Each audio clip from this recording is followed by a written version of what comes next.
Good morning, everybody. Morning here in Iowa. This is a Topsoil podcast. Thank you for joining us here today. Our last podcast of the year. We've done a whole bunch of them. A lot of material that you can find on the Topsoil podcast, wherever you like your podcast, and on the Continue My YouTube page here as well. But thanks to all of you who are joining us live here as well. Excited to have Paul Neiffer with me here today. Paul and I have had multiple conversations on his podcast, the Top Producer podcast, right? Right, right. It's not mine. It's the Top Producer It's the podcast, Top Producer, but but it's I you're do them all, so I guess you it do is them all. mine. You're pretty important with it. Yeah. But the Top Producer podcast, yeah, shoot, we've probably done two or three episodes of it on I think stuff. three, at least two. I think it might be three. I think it might be three. So if folks, want to hear other information, keep up to date with Paul's stuff, definitely check out the Top Producer podcast. Let me switch over and share a screen here. And also, I have a blog at it's at Farm CPA blog. farmcpareport.com. So farmcpareport.com is my blog. Now that is subscription based, but I have some free stuff once in a while, and the subscription's $500 a year, so it's not too bad. So, and I try to post almost every workday. So, Yeah. and now that we have a CR, well, the stuff we'll talk about today, I already posted one, and I'll probably have two or three more today. Yeah, and that's what prompted some of the stuff here. Some of my questions here today is Paul's email that goes out, with sharing some of this info. So definitely, if you talk farm policy and what's going on in DC, Paul is very much on it, especially in regards to different tax systems and things like that. So excited to dig in here. For anyone that's new to Continuum, I'm the founder and CEO. We've got a software where we're helping farmers to manage their data and quantify their carbon intensity scores, get them verified. And the big push is for the 45Z tax credit. And obviously, Paul is an expert in that as well. And we're going to be talking about some of the latest and greatest with 45Z. So want to talk about that.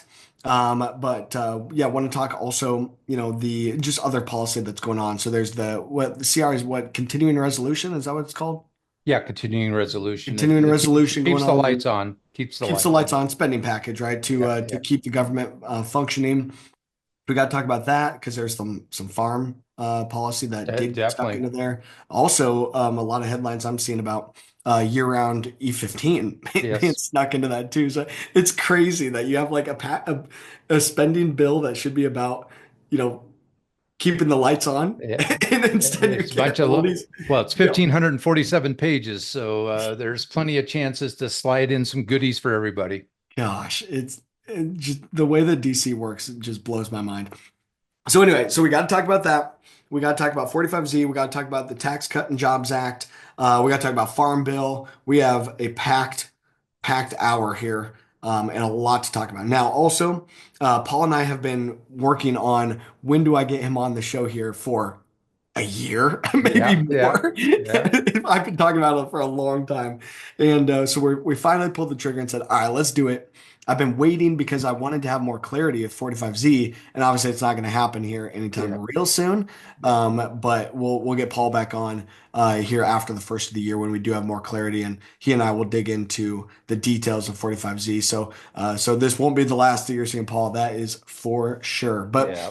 anyway, okay, I want to dig in, but Paul, why don't let me toss it back over to you. Give a little bit more of your intro here Okay. first. 'Cause I didn't do a very good job of it. So give a little bit more of your intro. Let's start from that, and then folks, plug your questions into the chat here too. I've got a whole pile of them, but we want to get to as many of your questions as we can here as well. But Yeah. Paul, Yeah. thanks for being here, and go ahead. And I have a feeling probably many people have or know who I might be. I write a column for Top Producer magazine, been doing that since I think 2010, do the Top Producer podcast. I have a blog. Actually, I've been blogging since March of 2009. So it's over 15, almost 16 years now. I'm retired from Clifton Larson Allen. At age 62, we have to retire, but that just means I went from 3,000 plus hours down to about 2,500 hours now, it seems like. I still do consulting on, the farm programs, on succession planning and so on. I like to keep busy. I have three or four other things I got going on. I also have farms in Missouri, Iowa, and Washington State. So I'm actively involved in that. Matter of fact, I was back last week to my Missouri farm. So Yeah, I That's like awesome. to keep you, I like to keep busy. You got your hands in the dirt there too, not Yeah. just in the Oh dirt yeah. in Yeah. Washington, D.C., huh? Yeah. Yeah. No, I don't want to get in the dirt in Washington, D.C. too much. So Me neither. Okay.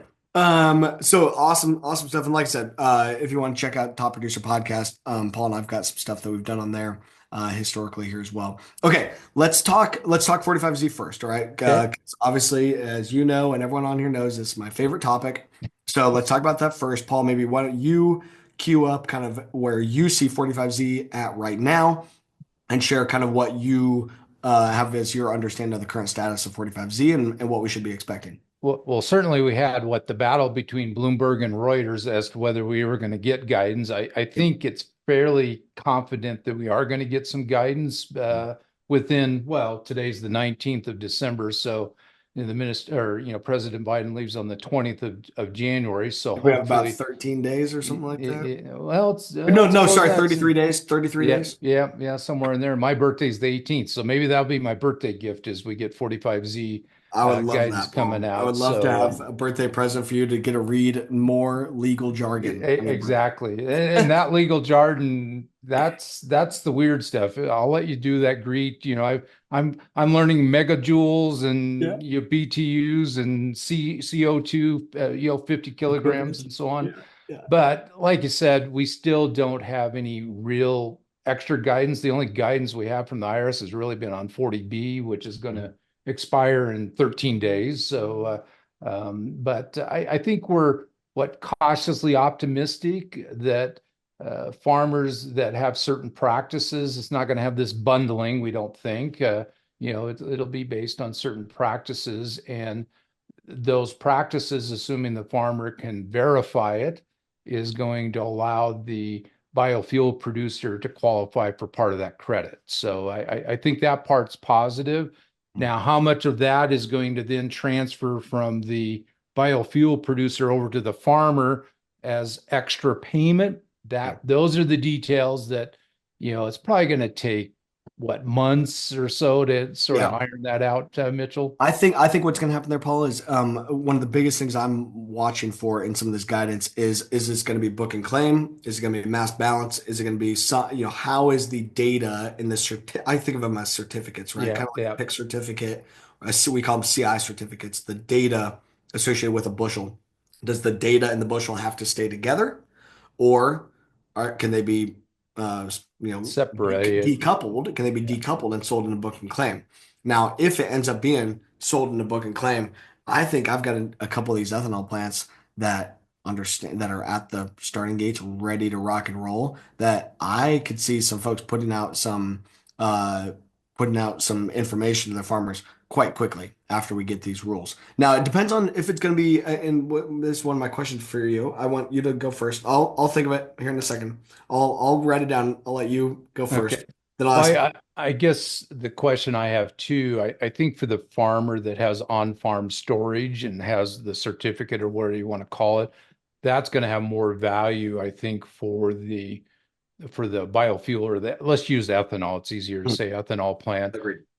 versus a farmer that then delivers it to an elevator, and that elevator's got to segregate it or track it. Like I say, how are you going to track it if it's going through a third party? I think the ethanol producer is going to want to deal directly with that farmer that can prove, hey, this is my corn. Here's my score. It's in my bin. It's being delivered directly to you. So I think that's going to have value. I think so, unless it's book and claim.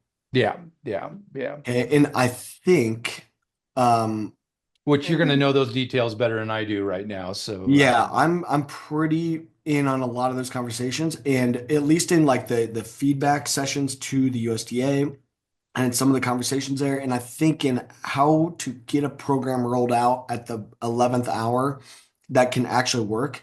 I think you almost have to do a book and claim. yeah, because the problem is like, if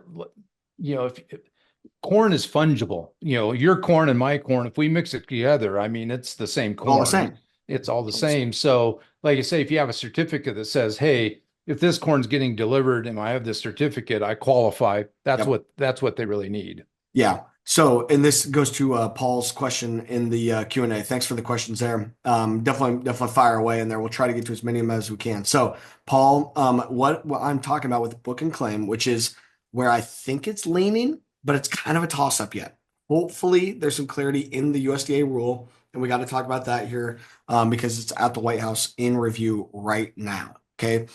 So what we talk about with book and claim means you can decouple the physical corn from the data, meaning you can sell your physical corn to whoever that you can reasonably sell it to, and then sell the certificates on the open market to any buyer. So Paul, you said, you got a couple ethanol plants in your area. None of them really know what they're going to do with 45Z, which is normal. None of the ethanol plants really know what they're going to do because we don't have these rules. We should get them in 33 days or less. But if it is book and claim, you're going to be able to sell your certificates to any ethanol plant. Maybe your local guys are behind the eight ball. They're dragging their heels a little bit. They don't really know what they want to do. They're not very aggressive. Snooze, you lose might be the Yeah, answer to them. yeah, And yeah. I thoroughly, I know enough of these plants that if it is book and claim, there is absolutely going to be some opportunity for a significant precedent to be set where these certificates can be worth real value. So, Paul, especially if you're already in our verification program, stay the course. I don't know all the answers today, but we're 30 some days away from having pretty darn good certainty on what is going to happen. And again, I think it's in this USDA rule. So let's start with that, Paul, on or maybe any other thoughts on that on this on the Well, book. and I think the good feature of the Inflation Reduction Act is it did promote this idea that we have credits and we can sell. Can sell them. So, That's right. and that's essentially what you're talking about. If you can prove, hey, you Yep. got a credit that's 5,000 bushels and it's worth, let's say it's worth the equivalent of $3,000 or $10,000, whatever it is, you can sell to that ethanol plant and get your money.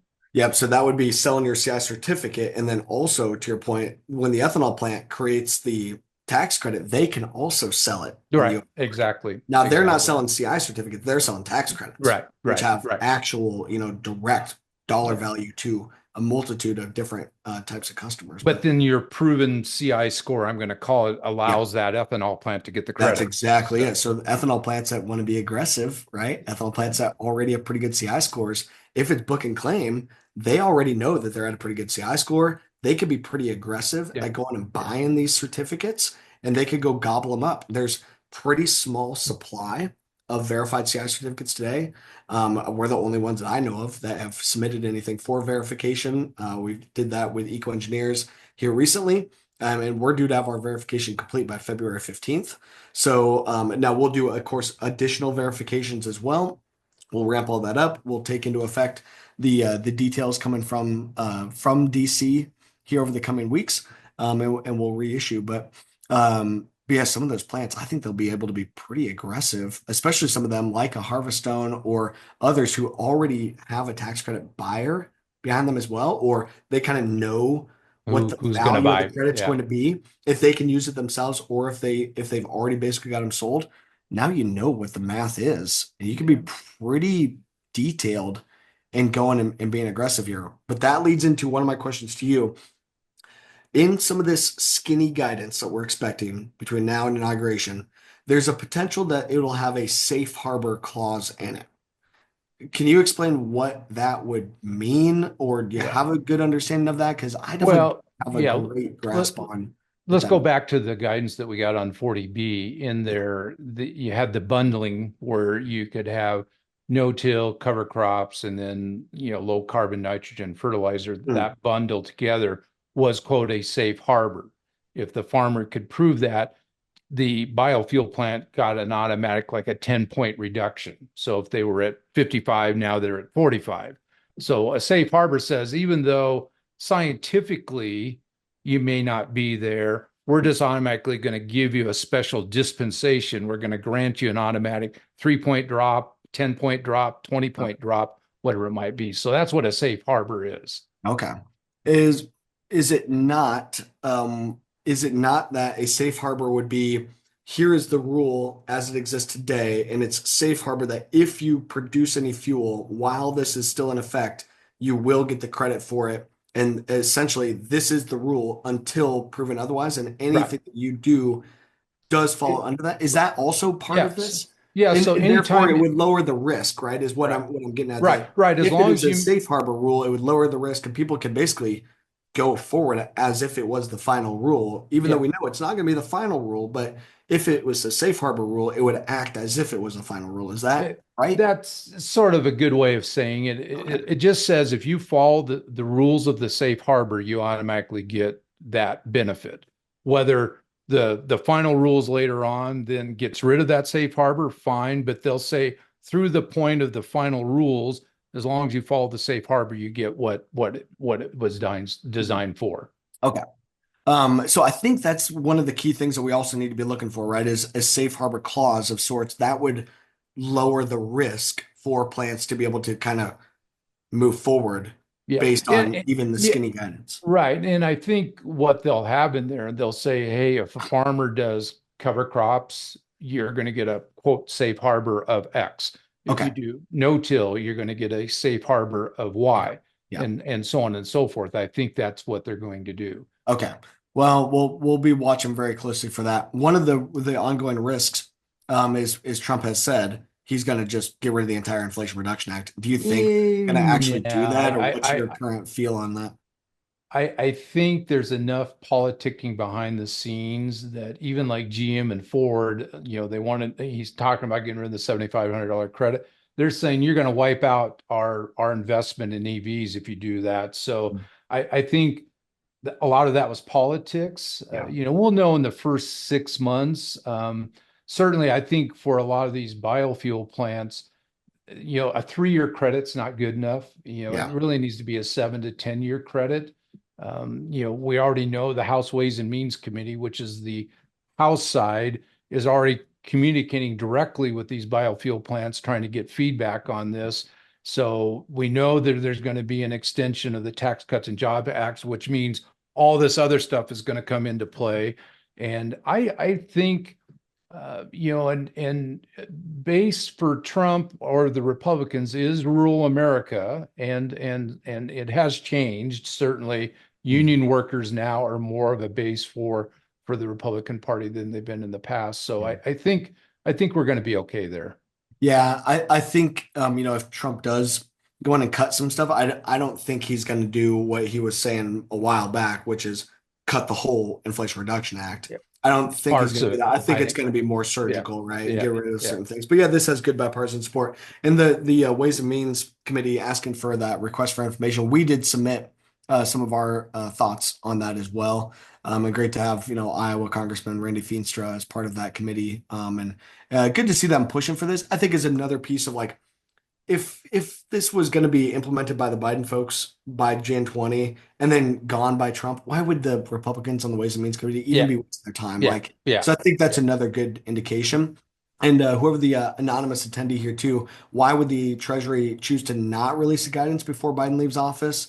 Understand the importance of that. It's basically just that they've run out of time is why they want it Well, done, I, and I, that it's I pretty controversial still too, right? Of like, yeah, you there's got plenty of folks environmental, that yeah, don't like it at yeah, all. yeah. This food for fuel Yeah. debate, you have a lot of that behind the scenes. So, The uh, food for fuel debate, I've heard a lot of it with the oh gosh, the indirect land use change piece yeah, as well, where yeah, that you've got some of these hardcore green side which would not like to see liquid fuels at all in this no, prop liquid fuels. no, They would like to not see they would like to not see industrial ag at all, and this helps ag. They would like to not see tens of millions of acres of corn and soybeans. They would like it to be in native, systems. yeah. So there's a lot of naysay on that side. So Well, this if administration we is trying want to that, balance that, I think. yeah, if we want that, let's go back to 80% of the population working on a farm. I That's right. mean, It's just not that's realistic. yeah, yeah, Their argument, and I've heard these people and talked with them, like the argument just is not realistic. And what blows my mind too is their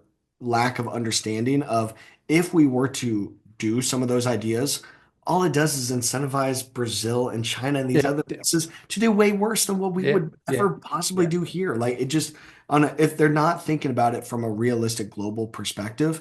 And but anyway, but to the answer of the question though is the Biden folks are they're just simply running out of time to be able to get this stuff done by Jan 20, and it's quite complicated. And I've spoke multiple times that I think it has a it's going to implement a ripple effect that's going to change all of global Yeah, yeah. agriculture if it's done the way that is laid out in the law.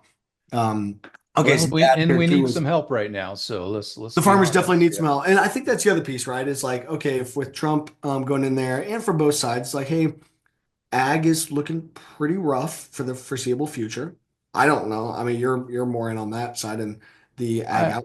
I don't think I it's much better, is it? yeah, it's they talk about how we've got a massive reduction in net income. Well, that's from an all-time high in 2022. I mean, if we go back to, we're back equivalent to 2019, which wasn't great. I mean, it's not great, but there are pockets of ag that are doing very well, and there's pockets of ag that are really hurting. So, which is normal. Yeah. That's the normal.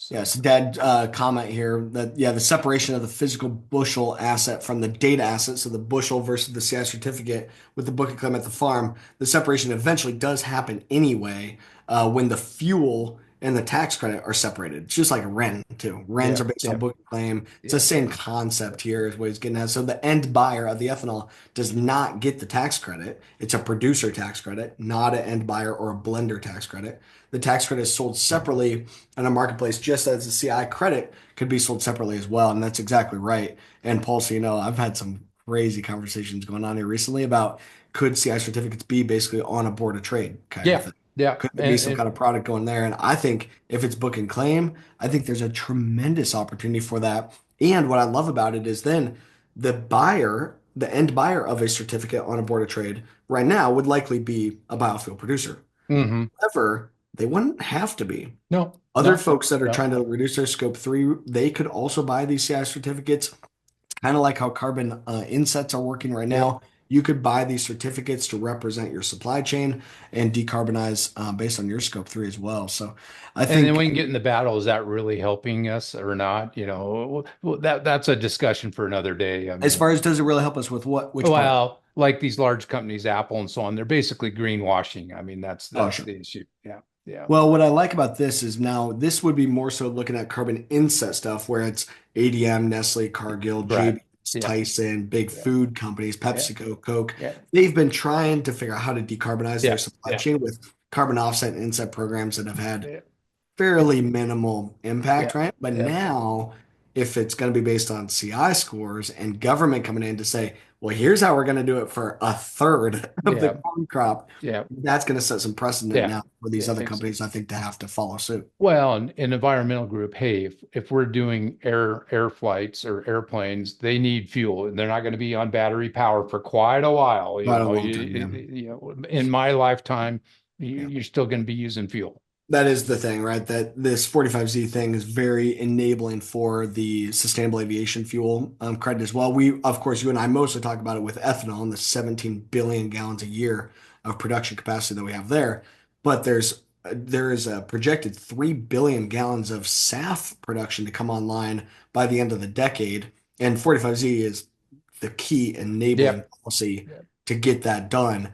And there's been tremendous investment announcements made. And a lot of companies, I think, that are sitting there ready to start breaking ground, but they're waiting for Yeah. some of this guidance Guidance. to do it. Better guides. Okay, Okay. let's go back a little bit. Let's a couple other quick things on 45Z, and I know we got to talk about other stuff too. The USDA submitted their rule to the White House a week ago Friday. Okay. Do you have any idea or any experience in how long some of that takes to review? I was looking online and stuff, and I know that they have to do it within 90 days.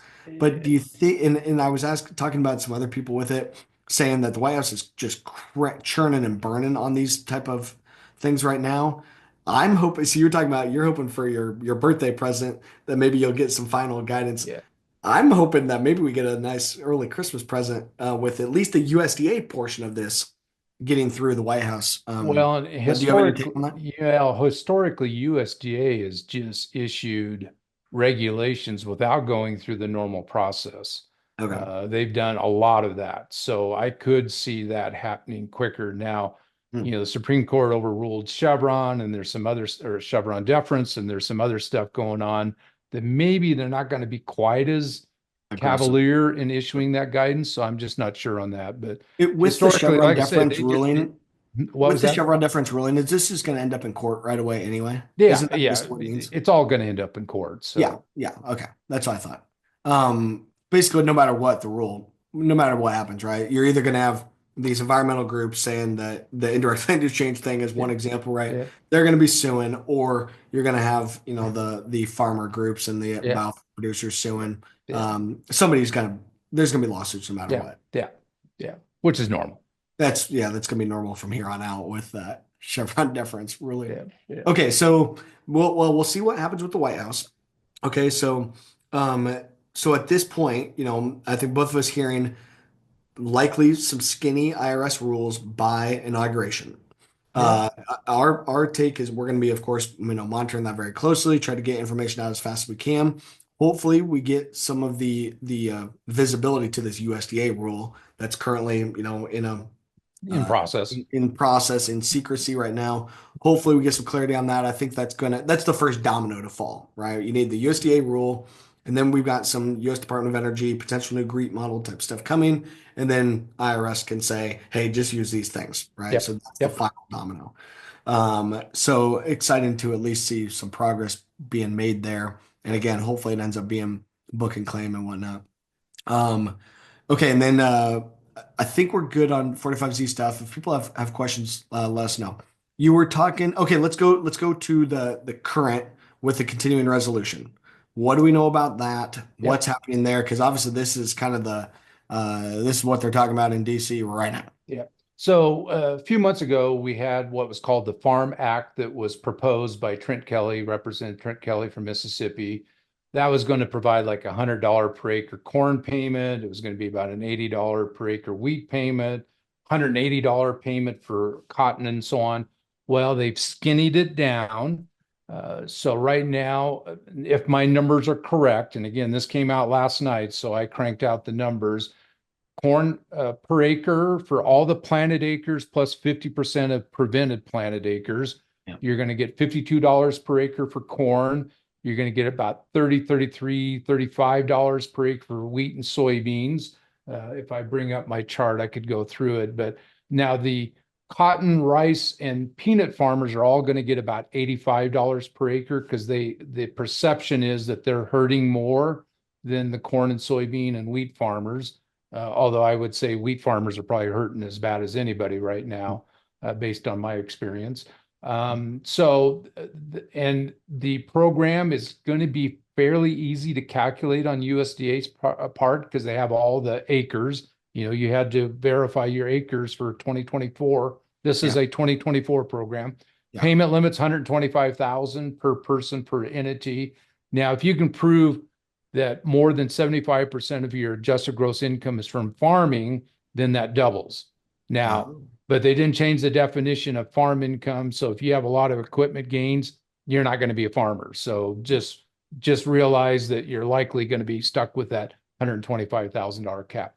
Now, okay. on top of it, they're also going to have what I call 2023 and 2024 ERP. So we had 2020, 21, and 22. Now, specifically, they say that USDA needs to administer like they did 20 and 21, not this progressive crap, like, excuse my language, all this progressive stuff that we had in the 22 program. So Yeah. that's good news. Also, a lot of farmers were getting hammered because they might have 3 acres that for whatever reason they couldn't insure. Hmm. So instead of getting payment at the 90% level, they only got it at the 70% level. And this continuing resolution has a specific provision that says you can have a certain amount of de minimis acres. Now, USDA is going to calculate that, but you can have some acres that aren't covered under insurance and you're still going to be fine. So Okay. So these are two different two payments different that ones in farmers can go in and get. right. Economic, the Farm Act is economic, so that's 10 billion. And then ERP is about 8 to 10 billion for each year. So you could collect maybe let's say you qualify as a farmer and you're just a Schedule F farmer. Let's say you're just a Schedule F farmer. You could get 250,000 for ERP 23. You could get 250,000 for ERP 24, and you could get 250,000 for what I call the Farm Act. So the economic side. So Wow. pretty good sized payments. Huge, Yeah, they're huge going to stuff. pump 30 billion into the ag economy here in the next, I would say the next 2 to 3 months. Yeah, that's what I was going to ask is, okay, so if they get this passed, I'm assuming the vote's got to be done by Friday. Well, by midnight Friday, it's going to be late. It'll be It's gonna be late. It's gonna 11:58. be, Yeah. yeah, Yeah. it's Yeah. gonna be, But it will well, pass and they can't make any changes to it. So oh, really? It's already, it is what it is. yeah, if you want to make changes, you're not going to get it passed by Friday. Oh, wow. That's and 90% of these guys haven't even read it. You know, it's Yeah, of course. 1,547 pages. So Of yeah. course. Yeah, of course. It did it already go through the Senate side, and Senate was going first on this vote, and then it goes to the No, House. House always goes first. House was going first. And originally, Speaker Johnson wanted a 72-hour period for Yeah. them Okay. to That's what I saw discuss it. something. Yeah. That's not going to happen. They Not don't gonna have happen. Yeah, 72 hours. for sure. Likely the House will vote late on Friday, and then the Senate will vote basically ding ding, and it's done. And there'll be Democratic support because Johnson, you're going to have 50 to 100, not 100, but you'll have 50 Republicans vote no, Okay. just because they don't like all the goodies that were thrown in there. All the spending. Well, Yeah, it's just more yeah, spending. yeah, And I don't know. I guess I'm being skeptic on it. Like obviously I want farmers to have support, but it's also like it yeah, it's down from the ultra highs of a couple years ago, but like and ag is rough right now, but is the right answer just government writing everyone a check? we always have that debate. I mean, I don't know. there are certain, and I don't want to get political, but it Yeah, is a political subject. I mean, you have certain farmers that are allowed to farm because of these program yeah, payments, yeah. and perhaps they shouldn't be farming. Now, Well, again, that's not a political statement. That's just the maybe that's reality. where maybe that's kind of the gist behind what I'm thinking as a young farmer that I'm trying to figure out how to farm well without government subsidies and Yeah, stuff. Well, yeah, obviously I'm a proponent for 45Z that it's kind of it's obviously still government backed, but it's roundabout kind of way there. And but yeah, I don't know if just spending is the right solution here. yeah. We need to be smarter about the money that we're spending and have a more balanced system. But Yeah. But we anyway, also have to interesting. realize on the world stage, I mean, every country subsidized ag basically. A So, lot. Yeah, it yeah, definitely so more than us. Yeah. so to Sure. be on a fairly level playing field, maybe you have to have a certain amount of subsidies going on. Yeah. Yeah. There's a balance to it. There's a balance Yeah. to it. Yeah. So this will go through and then farmers, it's going to be one of those things where you go into the FSA office, sign some paperwork. They already have pretty much all the info, right? As long as you certified Yeah. your Yeah. acres So they before. have the acres. The price that they're using is the December 10th MYA price that was already released.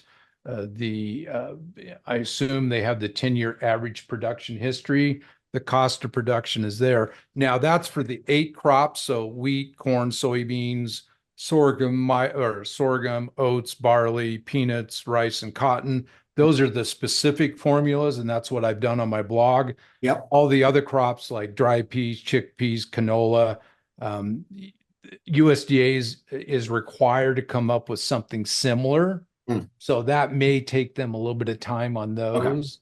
Now there's a minimum, unlike the Farm Act, which just had a formula. Here with this, you have a formula, which I did, and then you have a minimum payment based on the reference price from 2014. So let's take corn. Corn, the reference price in 2014 was 370. Okay. I'm going to use my calculator here. Then you multiply that by 8%. So that's 29.6 cents. So I rounded to 30. And then you times that by the average corn yield at the national level for the last 10 years. And according to Southern Ag today, that's 173.33. If you do that calculation, you come up with $52. Now, I'm not sure on my rounding, might be 51, might be 52, Sure. somewhere in Somewhere there. in that range. But whereas if you looked at the actual formula, there's a formula you have to go through. The payment for corn was only like $43. So now you get 52 instead of 43 or 44. And barley for some reason is making money. Now, so they weren't going to get a payment, but because of this minimum, they'll get like $35 or $30 of payments. Interesting. Okay, this payment deal. So you had mentioned that there was a congressman that introduced this. Well, it was a couple months ago, or what was the It was time? back October 18th, if my Okay, memory's right. is that what's pushing this, or why? Where is this kind of coming from? I guess of Well, what, that was just, because I haven't really heard about it being talked about within like some of the ag groups. I guess is oh what. no, the ag groups have been pushing economic aid Oh, they have. very aggressively. All the Oh, ag groups were pushing okay. this. I think they put they really were supporting the Farm Act. We all knew that the Farm Act was too high. It was going to be like 20, 25 billion of Hmm. assistance.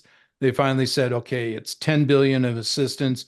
And instead of, because the Farm Act was going to pay you at 60% level, this is actually at the 26% level. So they basically cut it in half and then threw in the minimums. I see. So, Well, yeah. we'll see how that comes through. Okay, need to shift gears. I'll get this question in the chat here real quick. So, strip tilled and fall seeded cover crop for 5 years. Called the ethanol plant in my area yesterday to get their current price. Was told to wait until January, and then you can get a payment for the low carbon corn for 45Z. What should I do? Great question. So I've been answering this a bunch. My answer is, if you need to sell corn, sell corn. If you need the money, do it.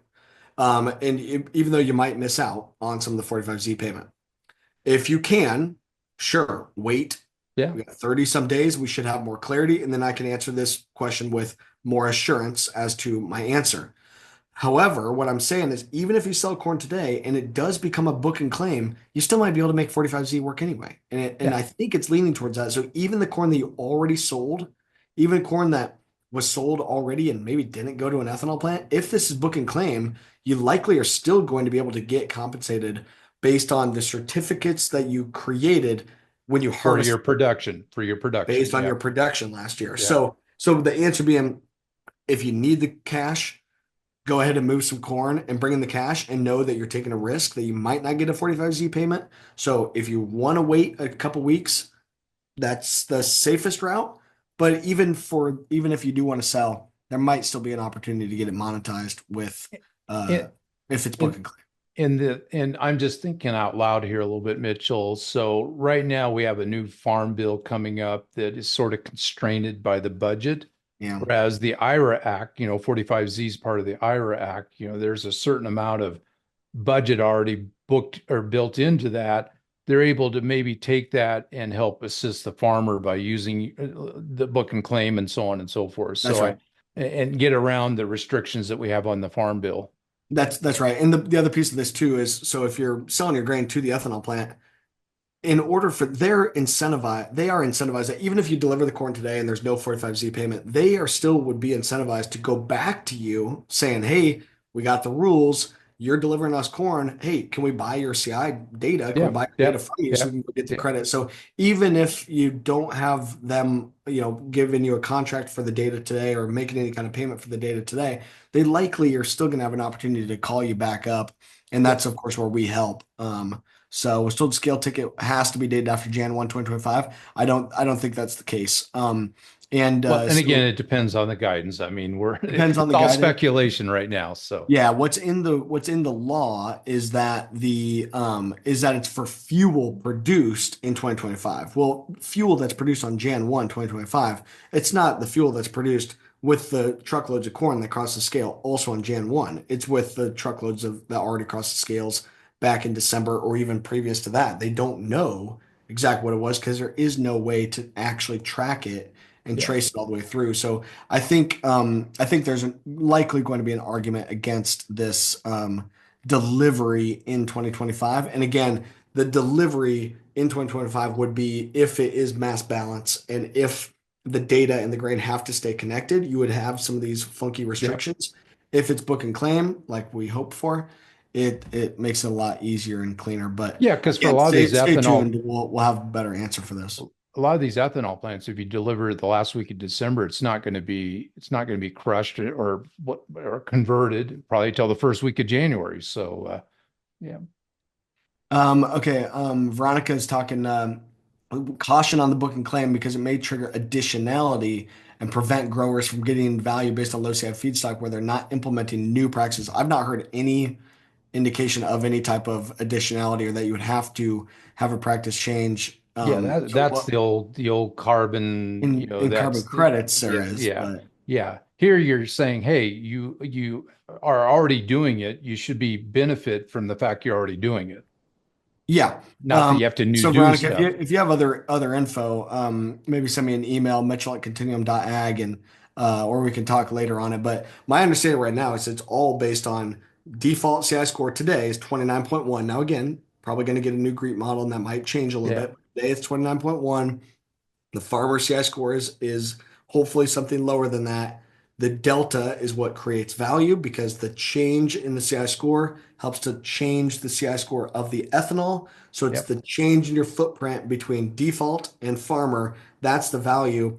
If it was additionality, then it would have to be based on a farmer's previous CI score to their new yeah, CI score. And I'm not hearing any indication yeah, yeah. of looking back and having to report previous practices or previous years in order to prove additionality. But maybe I'm missing something, but I haven't We'll heard. find out. We'll find We'll out find soon. out. We'll find out soon. So, but yeah, if you have other info on that, send it my way and happy to take a look for sure.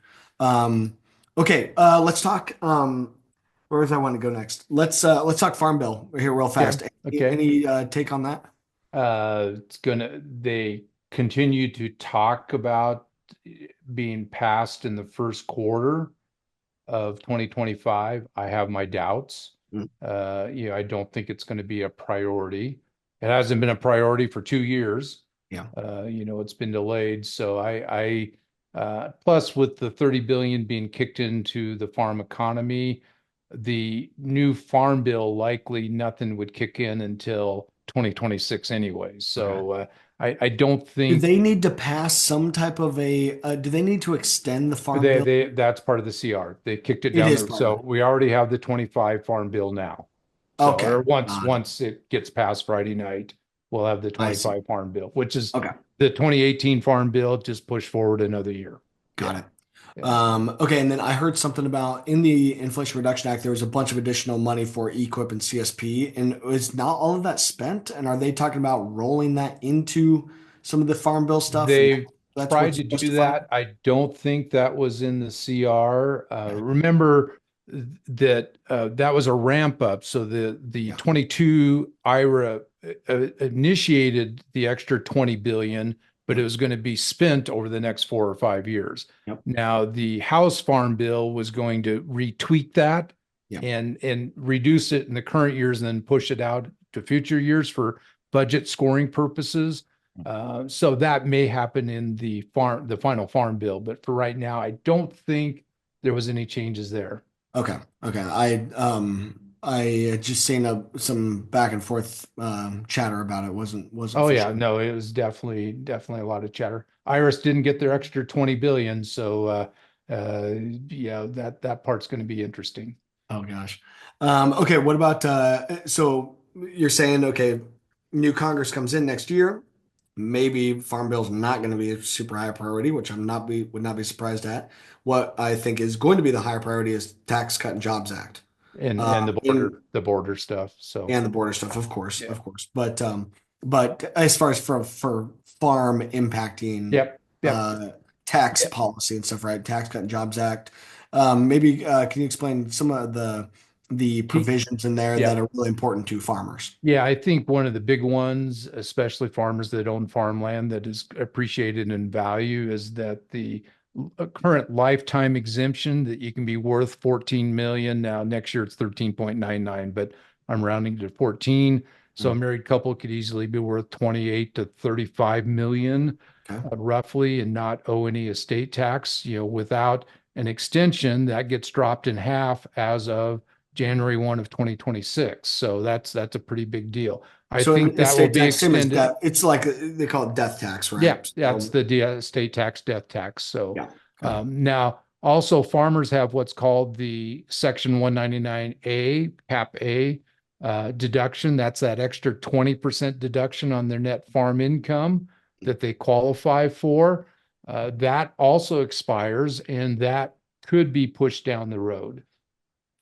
The provisions right now that farmers are, it's sort of like crack cocaine, although I don't know about crack cocaine, but I know it's addictive. Um, bonus depreciation at the 100% level where you can write off 100% of all the equipment, everything that you buy on the farm other than land. That is slowly phasing out. This year it's 60%, next year it's 40%, and so on. they the Republicans really would like to bring that back to the 100% level. Probably would be retroactive to January 1 of 24, not 23, Yeah. but back to 24, I think. That has a good chance of passing. Um, the lower tax rates likely will get extended. The problem is the Republicans have to decide on the quote number. How much are they willing to let the deficit go up over a 10-year period to Sure. fund the extension? Now, a lot of these are arguing and it's budget gimmicks is what it is. They're arguing, hey, we need to not show this as being an increase in the budget because this is a tax increase, not so they're talking about that. It's going to be messy. We already know that it's going to be extremely messy. The Senate would like to make it later in the year. The House would like to do it immediately. Most major tax bills, if you look throughout history, they're always passed December 28th, Yeah, 29th. they're at the final And, hour, and right? yeah, yeah. So I, Um, I have a feeling it'll be the end of the year. because the current Tax Cut and Jobs Act goes through It 2020. goes through the end of 2025. So there Yeah. really is no, There's there's no sense of no, urgency to get no, it there's done. no, although the Republicans, I think, have a sense of urgency just to get it done because Yeah, they to know make they it a have a priority. slim, this is the first time ever where the Republicans have more of a majority in the Senate than they do in the House. Sure. That hardly ever happens for either party. Yeah, yeah. Okay. Well, yeah, that's definitely gonna be something that we'll have to watch a lot. Is stepped up basis part of that as well? There's nothing on that. It's That's not in. safe. That's Okay, safe. okay, We don't have to okay. worry about that. I Yeah. I couldn't remember. Oh yeah, wild. It's going to be lots of very important pieces of legislation to Yeah. happen Yeah. over the next 12 months. So Yeah. it's going I to be a got lot. plenty to blog about. So You got a I'm, lot of you got some yeah, job security for yeah, sure, yeah, Paul. yeah, yeah, yeah. That's awesome. Okay, Roger's got a question here in the chat and a good one here too. So he sold corn in June of 2024, which was 2023 crop.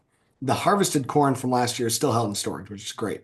Will the June sale be included in 45Z calculations? So that'd be delivered corn from 2023 crop. Will that be included in calculations and be able to generate a check? No, I don't think there's any chance of that. And Roger, the answer there would be you delivered the corn in 2024 for the 2023 crop. It went into biofuel production in 2024. And there's not really a way we can argue that they held on to your June delivered crop and now they're going to use it in 2025. I don't think there's any way to argue that. That's going Um, to be the 40B anyway. that So could yeah, be under 40B if it went to ethanol, if it went to sustainable aviation fuel, which yeah, Paul, my understanding is zero US ethanol ended up yeah, going into sustainable aviation yeah, fuel. yeah. Maybe some, A couple thousand gallons or yeah, something like some that, maybe. demo payments or Yeah. demo. Yeah, Very, very minimal. But Roger, no, this would be the fuel needs to be produced in 2025. So it's for fuel produced on or after January 1, 2025. So your corn was turned into fuel in calendar year 2024, and there's no 45Z tax credit for calendar year 2024. So no, I would not be yeah, expecting any type of payment there. But your 2024 crop, definitely be monitoring that. Make sure you've got your data organized, whether it's with us or however you're doing it, because very, very good chance that you will be able to monetize your 2024 carbon intensity scores because that crop will then go into biofuel production in 2025. yeah. Um, okay, what else? I think we got the mass majority. It's Okay, oh, and hard. I do have another question. Okay. Go ahead. Go ahead, though. I got another one. I was going to say it's difficult for us to really surmise on tax extension. Yeah. It's going to be the wild, wild west. It's not going to be an automatic extension. It's not going to be permanent, I don't think. Or if it is going to be permanent, there's going to be some offsets or something. You're It's talking a 45Z extension? no, I'm talking about tax cuts and Tax jobs cut and act. jobs act. Yeah, Yeah, yeah. yeah, It's gonna yeah. have. I would assume they would do that for another 5 years or something. Would that be Yeah, the target? you would think, but it's hard to know. It's hard to Or know. they try to do it since they know they've got control for a little while. They try to do it for a little bit shorter time, have it come Yeah. back on the docket in a couple of years, and then try to do it longer. And you have so few Republicans really concerned about the deficit. Now, I think the bond market at some point is going to knock them up above the head and say, "Hey, look, you've been trying to sell these bonds. We're not going to be buying them, or we're going to charge you an extra 100 basis points." So Yeah. that'll get their attention to that point. Okay, interesting. All right. Tom did bring up a good point. Thanks, Tom, about year-round E15. So obviously the biofuels industry is like, holy smokes, we got, they're calling it Christmas come early, right? About year-round E15. Can you maybe give your take on that? That was also slipped in here as a nice little nugget as part of Yeah. the continuing resolution. Yeah. And I'm not an expert on that. I know there'd be some incremental amount of ethanol that would go, but for out in my neck of the woods, E15 is probably not a big deal because the infrastructure isn't there. I mean, the service stations aren't really set up for it. They got to Hmm. retrofit a lot of the pumps and so on and so forth. Now, if you're in Iowa or Nebraska or the key Corn Belt states, Oh this yeah, we're probably adds everywhere. what, maybe another, could it add another billion gallons of ethanol? Maybe 2 billion, maybe. I just don't know. You're going to know more about that than I do. Well, I'm definitely not an expert on it by any means, but I think all it does is it just ensures that you have at least an option to buy Yep. E15 year round, right? Yeah. I Yeah. think that's the gist of Yeah. it. And I don't understand, I'm not in the space enough, and I'm new enough to it that I don't understand why that wouldn't be a thing anyway.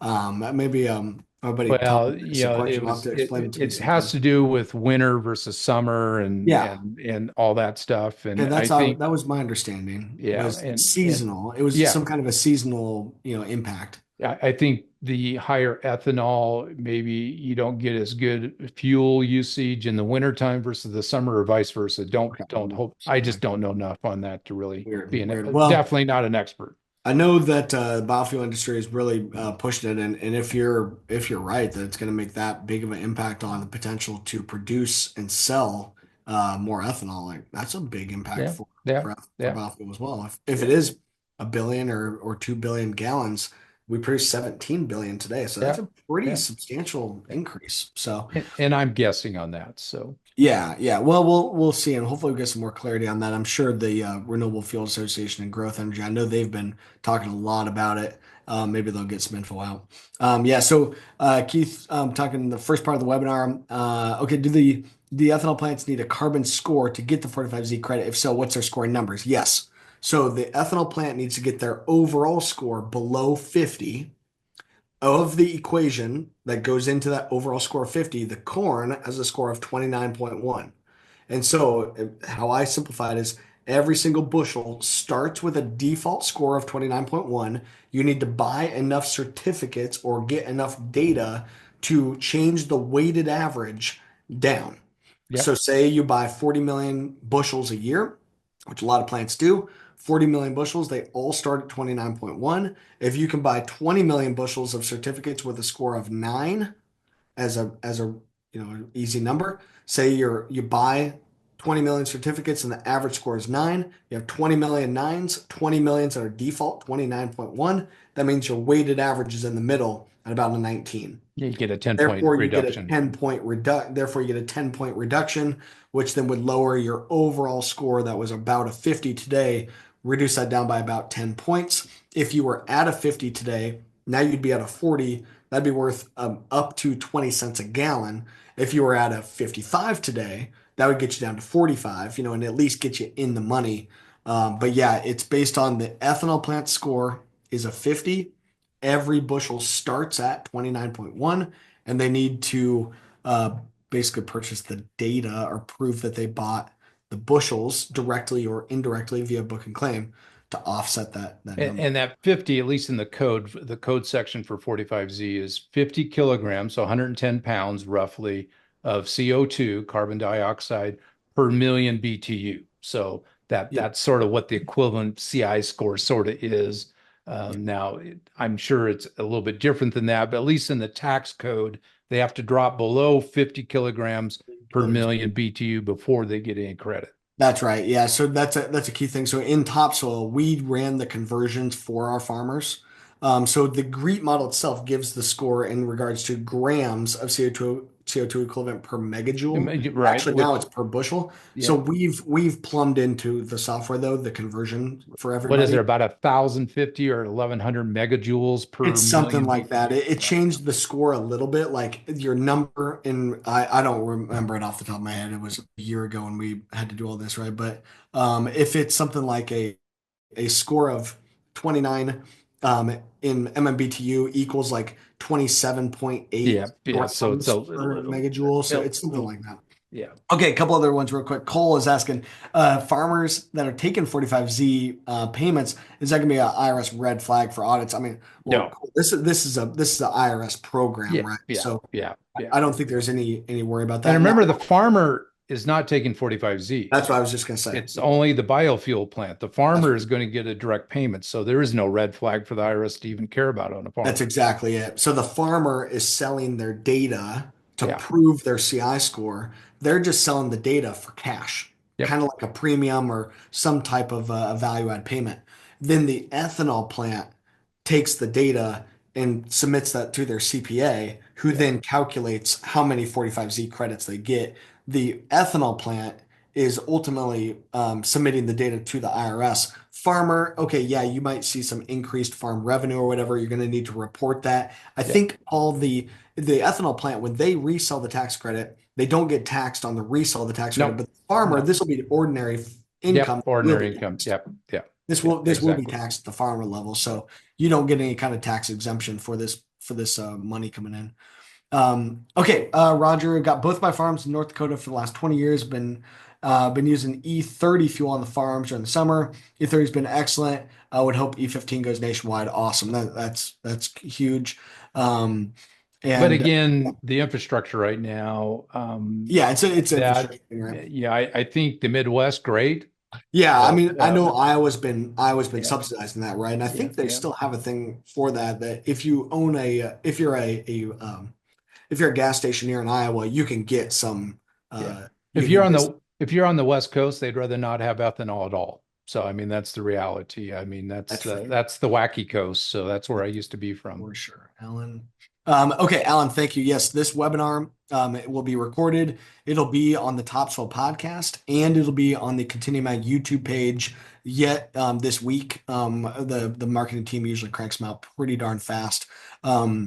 So be watching. I'm sure we'll post about it on social media and stuff here as well. All I right, know Paul. I only have a couple minutes because I got I know we're running out. another Another, taping. they keep coming in.